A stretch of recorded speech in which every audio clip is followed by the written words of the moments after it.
మీ సంతాన కలను నిజం చేసుకునేందుకు ఈ రోజే 49 సంప్రదించండి 9390501418. సాధారణంగానే మలయాళం సినిమాలంటే తెలుగు ప్రేక్షకులకు ఓ మక్కువ ఉంటుంది. సస్పెన్స్, క్రైమ్, థ్రిల్లర్ డ్రామాలు ఎక్కువగా అద్భుతంగా తీయడంలో వారిని కొట్టేవారు లేరు.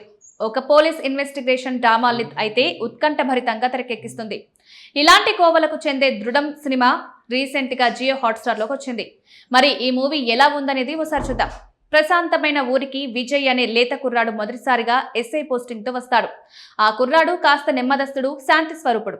లంచం మాట ఎత్తితే మాత్రం విశ్వరూపం చూపించేస్తాడు. ఆ స్టేషన్ లో ఉన్న వారంతా కూడా విజయ్ కంటే చాలా సీనియర్లు. 2 లేడీ కానిస్టేబుల్స్ కూడా ఉంటారు. అందులో రమ్య అనే కానిస్టేబుల్ మాత్రం విజయ్ ని అలా చూస్తూ ఉండిపోతుంది. కానీ విజయ్ మాత్రం డ్యూటీ గురించి తప్ప ఇంకేమీ ఆలోచించాడు.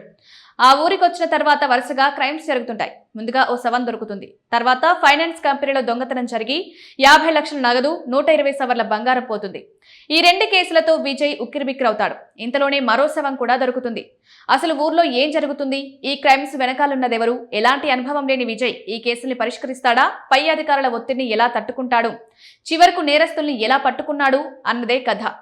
దృఢం కథ చాలా సాధారణంగా సాదాసీదాగా ప్రారంభమవుతుంది. మనుషులంతా ఏంటి, పోలీస్ స్టేషన్లో ఏంటి, అంతా ఇంత మంచివారే ఉన్నారనిపిస్తుంది. ఎంతో ప్రశాంతమైన వాతావరణంలోకి వచ్చాను.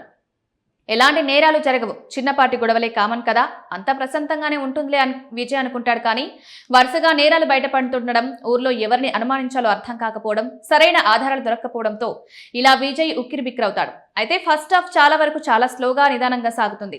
చాలా వరకు ఈ సీన్లు అవసరమా అని ఆడియన్స్ అనుకుని ఉండొచ్చు. సెకండ్ హాఫ్ ని డైరెక్టర్ మలిచిన తీరు అద్భుతమని చెప్పొచ్చు. కానిస్టేబుల్ ఇంటికి ఎస్ఐ వెళ్లడం, క్వార్టర్స్ లో అందరూ కలిసి పార్టీ చేసుకోవడం, ఇలా ఫస్ట్ హాఫ్ లో ఆడియన్స్ ఎక్కడైతే ఈ సీన్ అవసరమా, ఇదంతా ఎందుకు ఇంత సాగదీస్తున్నాడు అని అనుకునే ప్రతి సీన్ కి సెకండ్ హాఫ్ లో సమాధానం ఇస్తాడు. పీక్ డీటెయిలింగ్ అని అప్పుడు ఆడియన్స్ కి అర్థమవుతుంది. ప్రీ క్లైమాక్స్ నుంచి క్లైమాక్స్ వరకు మైండ్ బ్లాక్ ఎలా ఉంటుంది. ట్విస్ట్ల మీద ట్విస్ట్లు వస్తూనే ఉంటాయి. అప్పటి వరకు విజయ్ చుట్టూ ఉన్న ప్రపంచం మనకు ఇంకో వర్షన్లో కనిపిస్తుంది. సినిమా సోల్, ప్రాణమంతా కూడా చివరి 20 నిమిషాల్లోనే ఉంటుంది. నటీనటుల విషయానికి వస్తే షేన్ నిగమ్ అద్భుతంగా నటించాడు. నిజాయితీ గల పోలీస్ అధికారిగా ఒక్కో కేసును సాల్వ్ చేసి ఆ కేసును చూసే కోణంలో విజయ్ చక్కగా నటించాడు.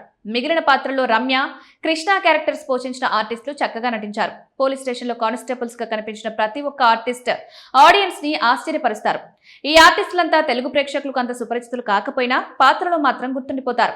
టెక్నికల్ గా చూస్తే విజువల్స్ ఎంతో సహజంగా కనిపిస్తాయి.